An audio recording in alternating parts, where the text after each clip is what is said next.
It's National Wheaties Week.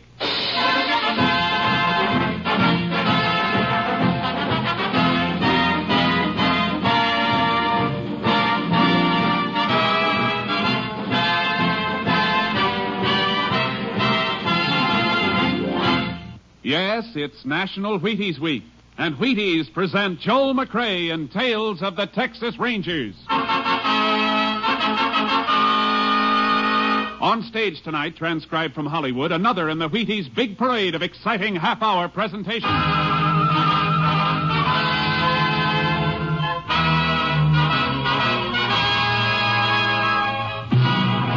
Tales of the Texas Rangers, starring Joel McCrea as Ranger Pearson. Texas, more than 260,000 square miles. And 50 men who make up the oldest and most famous law enforcement body in North America.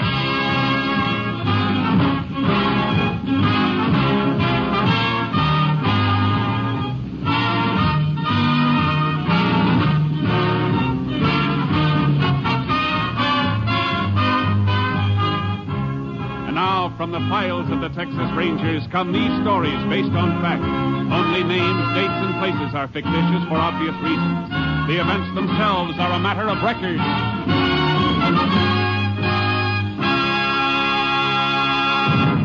Case for tonight, Quicksilver.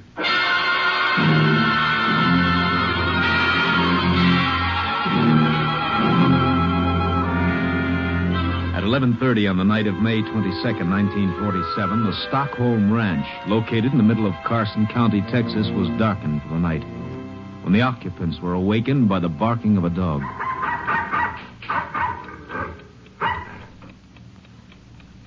Jim, wake up. What's the matter, Flo? You hear Jeep bark? Oh, kinda. I was half asleep. It's funny. He barked and then shut up real fast. He might have took off after something. He'd have kept on barking then. It sounded like he was... Be quiet a second. See? Don't hear him anymore. Yeah. What are you going to do? Gonna take a look, see. It ain't like Jeep to bark at nothing, then shut up. Jim. What's the matter? Jim, somebody came in the house. Oh, you probably just heard the kid tossing in his sleep. No, I got a funny feeling. All right, I'll put on a light and have a look. I'm coming along. I want to go and see if anything...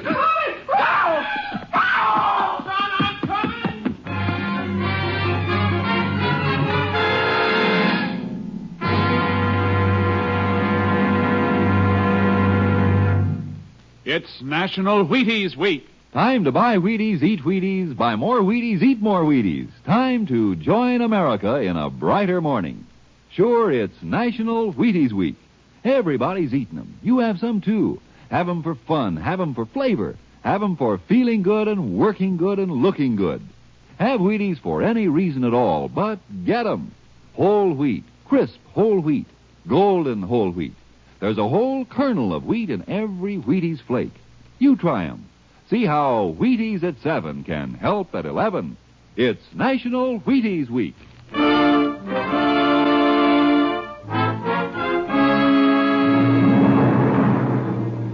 On May 29th, 1947, the bodies of Jim and Flo Stockholm and their 10-year-old son, Carl, were discovered by a playmate of Carl's. Sheriff Lockins notified the Texas Rangers, and Ranger Jace Pearson was assigned to the case. Place is just like it was, Jace. Excepting for the bodies. Kind of a mess, isn't it, Sheriff? Yeah. All three of them in their night clothes, you said. Uh-huh. This here is Jim and Flo's bedroom. I see.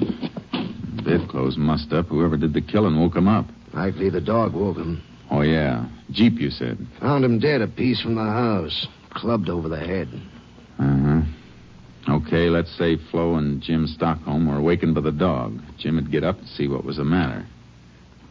Flo went with him probably to see if the kid Carl was okay. They didn't get no further than this room here, right outside the bedroom. Yeah, all three of them. Funny Jim Stockholm didn't have a gun. Yeah, if he thought somebody was in a house or prowling around outside, he'd have grabbed his gun. Unless something stopped him. What are you thinking about, Jace? Just that the killer might have got in Carl's room. That's right over here. Uh-huh. Maybe Carl spotted the killer, hollered, and that'd make both Jim and Flo jump fast. Yeah. Jim wouldn't think of grabbing his gun. This window here has been jimmied up. You see that? Yeah. I guess you're right. Killer coming this way. Kids saw him, yelled. Tried to get out. Got as far as the room out here. Uh-huh. There's what they were killed with, Jace. Flat iron. An old-fashioned flat iron. Yeah, used as a doorstop. Killer grabbed it and used it. Wonder why he didn't shoot. How far away is the next ranch, Sheriff? 6 miles at least. Why? I'm just figuring maybe the killer didn't want to risk the noise of shots. Must have picked up the flat iron. Why, he killed a little kid, too. Didn't want anybody to be able to identify him. Yeah, likely. Well, what now, Jace? I'd like to fine-comb this house for fingerprints. Meantime, I got a few things I'd like you to find out in town.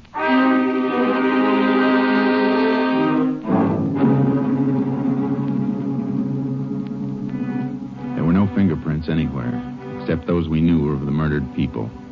The motive for the crime was robbery. Jim Stockholm kept fairly large sums of money on hand to pay cash for whatever he bought. We didn't find a penny in the house. The whole thing looked hopeless, like the sheriff said when he came back to the Stockholm ranch. Yeah, the coroner can't give us much, Jace. Ain't no way of telling how long they've been dead. If we could find out what day the murders were committed, we'd have something. Not much, but something. Yeah, but how? How are you going to find that out? Nobody saw the Stockholms before they were killed? For sure. Jim went into town on the 22nd week ago.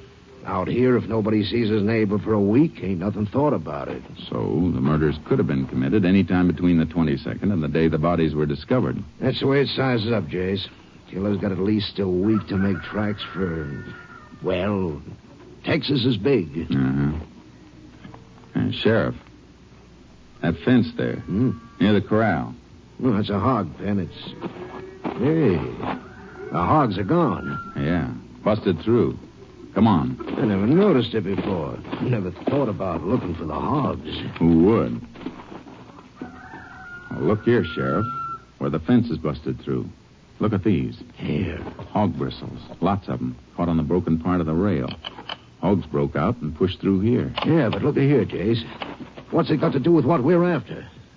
What made these hogs go wild and break out? It's my guess they got awful hungry. Sure. And went looking for something to eat. Come on. We're going to the barn and take a look at the hog feed. Then we're going into town.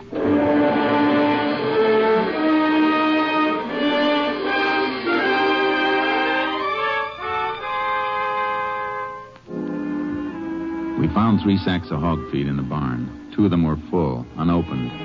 The third had just about enough mash taken out for 1 feeding. Sheriff Larkins and I went into town. Then the sheriff asked a few questions I wanted answered, and I checked at the feed store. Sure, Jim Stockholm bought all his feed in here, Ranger. You remember when he was in last, ma'am? Bet I do. It's the last time anybody saw him. The 22nd? That's it. What'd he buy? 3 sacks of hog mash. Yeah, got all the information you wanted, Jace. Thanks, Sheriff. Now, ma'am, is there anything else you can remember about that day? Stockholm seemed troubled or anything? No, just stopped in for a minute. All he said was he had to get back with the mash. He was all out. Are you sure of that? Just as sure as I'm standing here. And you're sure it was the 22nd? I can make it real sure, Ranger. Got all my sales in this book. Let's see. 25th. Yeah, here it is. 22nd. 3 sacks of hog mash to Jim Stockholm. Thank you, ma'am. Let's go, Sheriff. You're sure welcome, Ranger. You helped a lot. What have you got, Jace? The Stockholms were killed on the 22nd. How do you know? Jim Stockholm bought these 3 sacks of feed on the 22nd. He said he was all out at the ranch. He had to get home and feed the hogs. We found 2 of the bags unopened. Yeah, and the third with only about enough mash out of it to give the hogs 1 meal. Which means he fed the hogs on the 22nd, but he didn't the next day or the next. Because he was dead. That's it. Now, we got a lot of checking to do, and it's all going to hinge around the 22nd.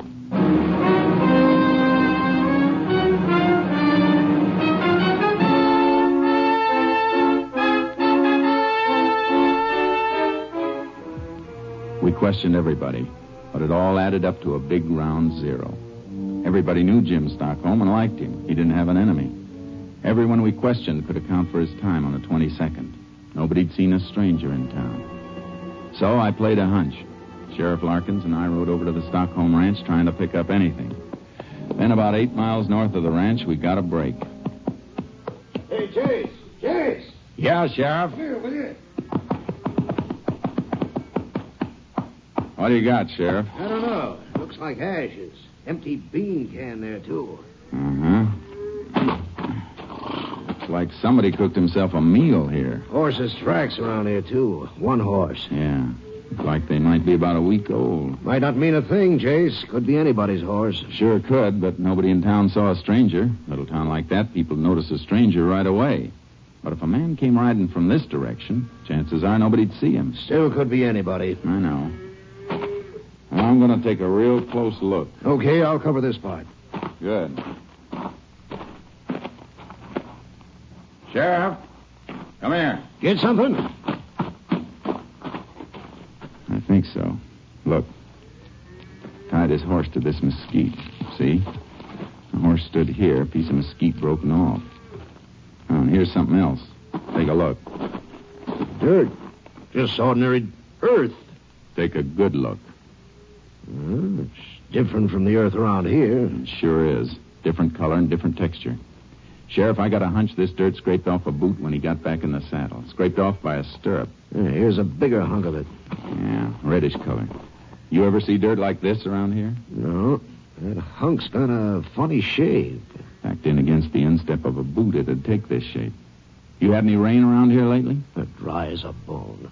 There's only one way earth packs up in an instep if it's wet. The man who left this couldn't have come far. Come on. Let's see if we can find a couple of his footprints.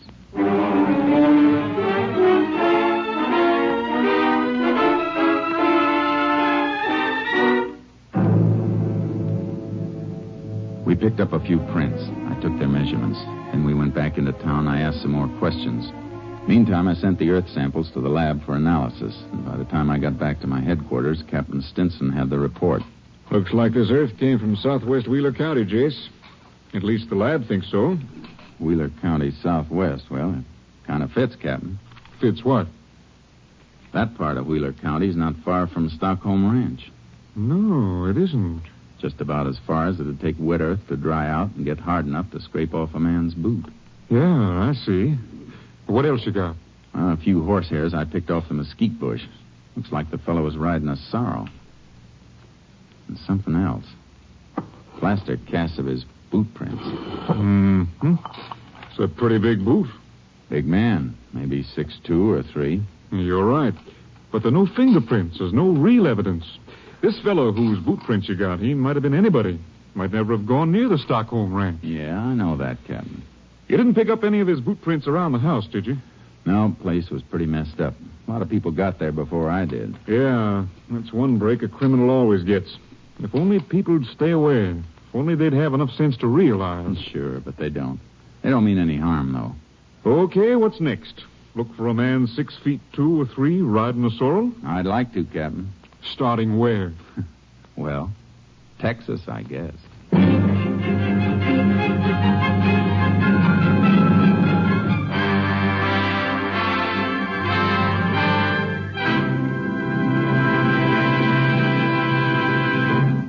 It's National Wheaties Week. Yup. And in celebration of National Wheaties Week, when everybody eats Wheaties, even trombone players, here's that well-known radio musician, Abe Lincoln. Honest, his name really is Abe Lincoln. And here he is, stepping out from behind the scenes to say, "Get your Wheaties." Oh, come on, Abe. You didn't come out from your trombone to say just that. No, but that's the idea. Folks, the Wheaties Big Parade has been bringing you some pretty solid entertainment this summer. I can say it because I've worked along with all the other fellows helping put this entertainment on the air. And now it's National Wheaties Week, and we hope that every one of you who's enjoyed these programs will go out and get your Wheaties. The backstage folks like me, the people whose voices you usually never hear, we'd sure like it if we thought you'd enjoy our programs enough to go out and get some Wheaties. If you like the Texas Rangers, buy a box of Wheaties on Monday, will you? Thanks, and good night, Abe. Remember, it's National Wheaties Week.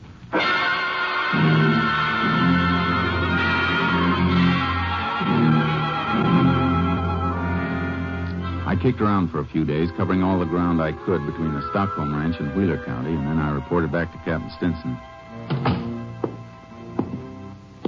Kind of picked up something interesting, Captain. Like what, Jace? Weather reports.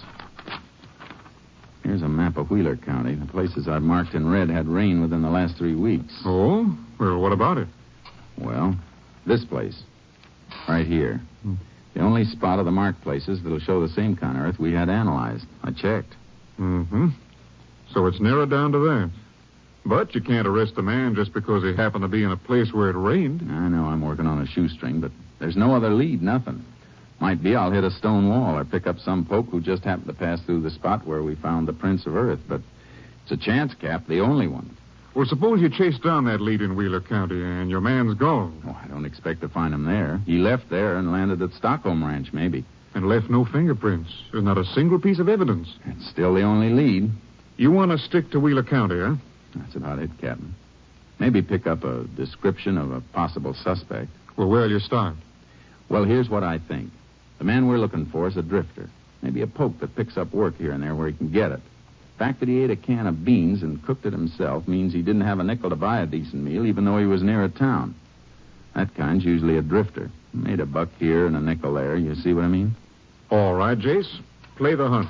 But if the lead peters out... I'm hoping it won't. See you later. Now, you keep in touch. Yeah. Radio or phone. So long.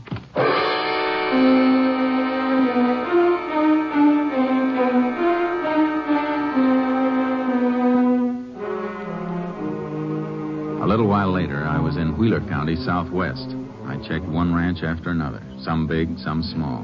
What I wanted to know was, had anyone seen a man about 6'2" or 3, a man who owned a sorrel and didn't have steady work? I once read where a man found a needle in a haystack. Did it on a bet. Well, my needle could be in any haystack.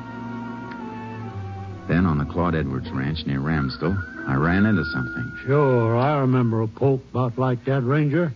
Big fella. Had himself a sorrel. Did he work for you, Mr. Edwards? Couple of days. Drifted in looking for something to do. I don't usually have work for more than my own hand, but this fella come in just about when I needed somebody else, and... What was his name? Orwell. Yeah, that was it, Orwell. Now, when was he here? Oh, let me see now. That'd be around the 19th, 20th. And when did he leave? He do something, Ranger? I don't know, Mr. Edwards, but I'd sure like to hear everything you know about him. Well, he worked for a couple of days, then come in asking for his pay. That was maybe the 22nd. Are you sure? Pretty darn sure. It's awful important. All right, I'm sure. We had a spell of rain about then. I had him mend the roof. He didn't like it none. Did he say where he was going? Anything at all? Didn't say, and I didn't ask. Just handed him his pay. Saw him in town later, dropping it in a card game. Then he lit out. All right. Now I want the best description of him you can possibly give me. Everything you can remember. What he looked like, how he talked, acted. I'll try, Ranger. But how you going about finding him? By now, he might be clear into Mexico. Any place. I'm going to do my best, Mr. Edwards. And I'm not sure that's going to be enough.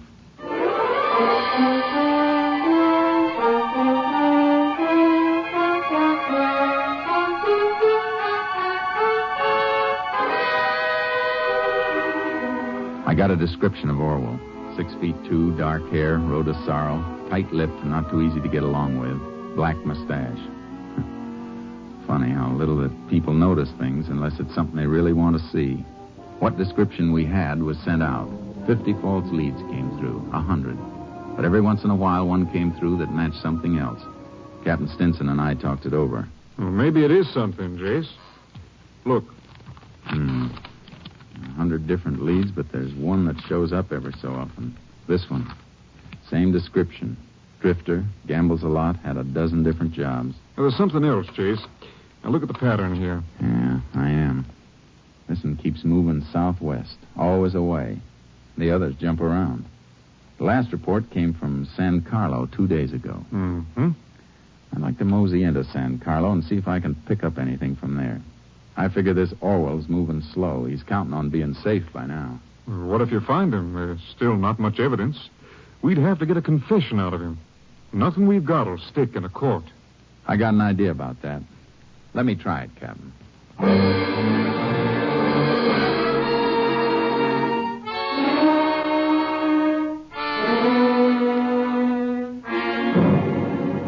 In San Carlo, I picked up a few more scraps about Orwell. From what I'd learned, I tried to think like the man I was trailing. Tried to figure out his next move. He gambled a lot, so every town I hit, I asked questions, went to ranches, and asked about poker games and crap games. Orwell was like Quicksilver. Yeah, he was here. Left. He was there. Left after picking up a few dollars. But the pattern stayed the same. Always moving southwest. Then on the McMallet Ranch near the New Mexico border. Orwell? You say Orwell, Ranger? That's the name. He's riding a sorrel horse. Well, I don't like to say for sure, but I took on a fella named Orwell, and he did come in riding a sorrel. As soon as he hit the bunkhouse, he'd try to shake up a poker game. Where is he now? Well, I sent him out this morning to ride fence. Stock was getting through. How long ago did he leave? 3 or 4 hours, maybe a little more. Tell me something else. Oh, sure. What? Did he have any money when he left this morning? Well, funny you ask about that, Ranger. Matter of fact, it touched me for a $5 against any pay he had coming. He ought to be coming back soon now. Almost time for chow. He touched you for $5. He won't be back for chow. I'm going after him.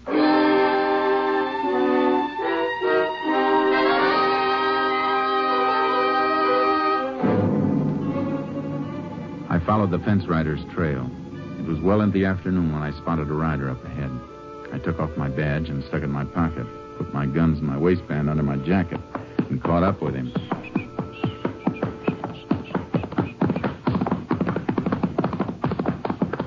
Whoa, boy, whoa. Howdy. Who are you? Name's Pearson. You're Orwell, huh? Yeah, why? Boss sent me out to look for you. Boss? Oh, whoa. Yeah, foreman back at Mellett's Ranch. What for? Well, we got to get back to the north fence. You wasn't working there when I left. Just got took on. I guess we'd better get back to the north fence. Boss says it's important. That's so. Say, come to think of it, you're not even on the ranch anymore. I hit the boundary fence a piece back. All right, I got news for you, mister. I ain't riding fence. Now you take off. You see about that north fence. Huh? You mean you're quitting? Right the first time, mister. Now, so long. Hey, hold it a minute. You're downright unsociable. Whoa, boy, whoa. You're downright nosy. Me? I didn't mean to be. Say, you mind if I ride a piece with you? Yeah, I do. Well, I'd kind of like company. Thought you was just took on at the Mellett's place. Seems to me you're riding wrong, mister. No, I got no hankering for work either. Not with 500 in my jeans. 500? A poke like you with 500? Got lucky in a crap game night before last. And why'd you take the job? Oh, man can always use a couple more bucks. Well, I guess I'll be riding on. Hey, wait. Huh? Okay. I kind of like company myself. You want to ride a piece with me? It's okay. We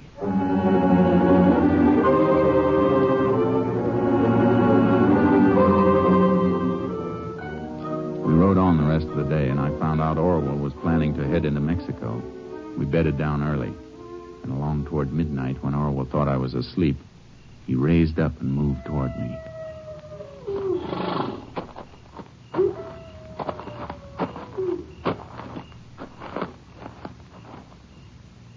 Hey,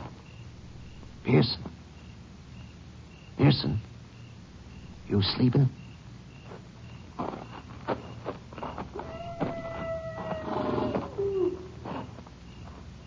Something you want in my saddlebag, Orwell? I thought you were sleeping. No. Don't reach for it, Orwell. I'll blow your head off. What are you getting so head up about? Oh, man starts to go through my saddlebags when I'm sleeping. I get touchy. I'm just looking for cigarettes. No need for that gun. Yeah? Sure. Wasn't looking for 500, were you? You call me a crook? You name it, Orwell. You are touchy. Oh, okay. Put that gun away, Pearson. You're acting like a kid. I tell you, I was just looking for cigarettes. Sure. Guess I did maybe bust a strap. Okay, bring that saddlebag. Cigarettes are in it. Yeah, sure. Left or right one? Right. There you are. You open it this time.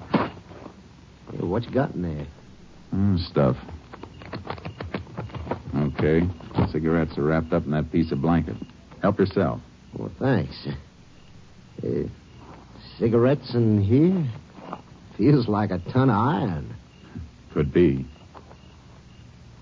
Whee! Anything wrong, Orwell? It's a flat iron. Uh-huh. Funny thing to be carrying around. Why? I knew a man once carried around a cow skull tied to his saddle horn. Why are you carrying this? Dunno. Why are you asking? Who are you? I told you. Name's Pearson. Jace Pearson. Cigarettes are there. Help yourself. I don't want any. Suit yourself. Mind handing me that flat iron, Orwell? Why? I just want it. Go on. Go on, hand it to me. No. Hey, you're looking real pale, Orwell. You're not scared of coyotes, are you? Shut up. Iron makes a good nutcracker. Maybe I carry it for that. Shut up, I said. Go on, Orwell. Hand me the flat iron. Pick it up. It's not so heavy. It's heavy enough. Man could pick it up like this, lift it up over his head and bring it down hard like... Why not? Why, you... No. Orwell, stand still. Don't run. Hold it, Orwell. I'm warning you. Hold it.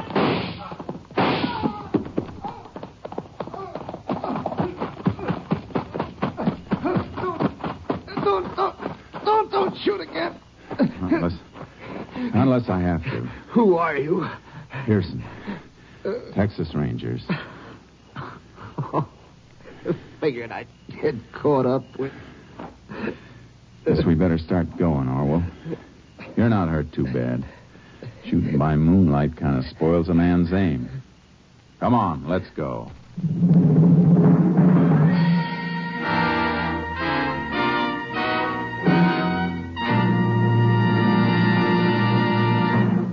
William Orwell confessed to the murders of Jim and Florence Stockholm and their son Carl. On July 15th, 1947, Orwell was convicted. His sentence, death in the electric chair.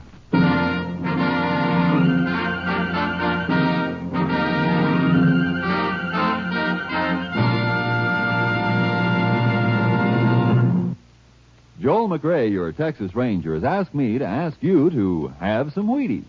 Yes, have some Wheaties because it's National Wheaties Week. The week when everybody goes out and buys a box and enjoys a dish of America's famous whole wheat flakes. Start early in National Wheaties Week so you'll have time to buy 'em and eat 'em and buy some more and eat some more. Wheaties, that is. And while you're enjoying 'em, partner, you're getting wide-awake energy, whole wheat energy. There's a whole kernel of wheat in every Wheaties flake.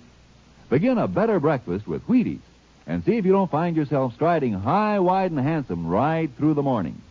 Rangers can ride better, salesmen can sell better, plumbers can plumb better with a better breakfast. Milk and fruit and Wheaties. Get yours. Breakfast of champions. It's National Wheaties Week.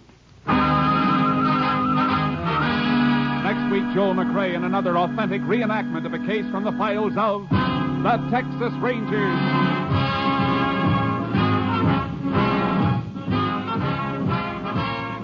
Joel McCrea will soon be seen starring in the MGM production Stars in My Crown. Tonight's cast included Tony Barrett, D.J. Thompson, Byron Kane, Lou Krugman, and Russell Simpson. This story was transcribed and adapted by Russell Hughes, and the program was produced and directed by Stacy Keith. Hal Gibney speaking. And this is the Wheaties man, Frank Martin, inviting you to listen on Tuesday night to the Penny Singleton Show on the Wheaties Big Parade. See you then. Remember, it's National Wheaties Week. Come on, everybody, to the Wheaties party. Eat a lot of Wheaties like the champions do. Dance together, cheek to cheek. This is National Wheaties Week. Eat a lot of Wheaties like the champions do. Wheaties, a breakfast of champions. Tomorrow, Sigmund Romberg conducts the Summer Symphony on NBC.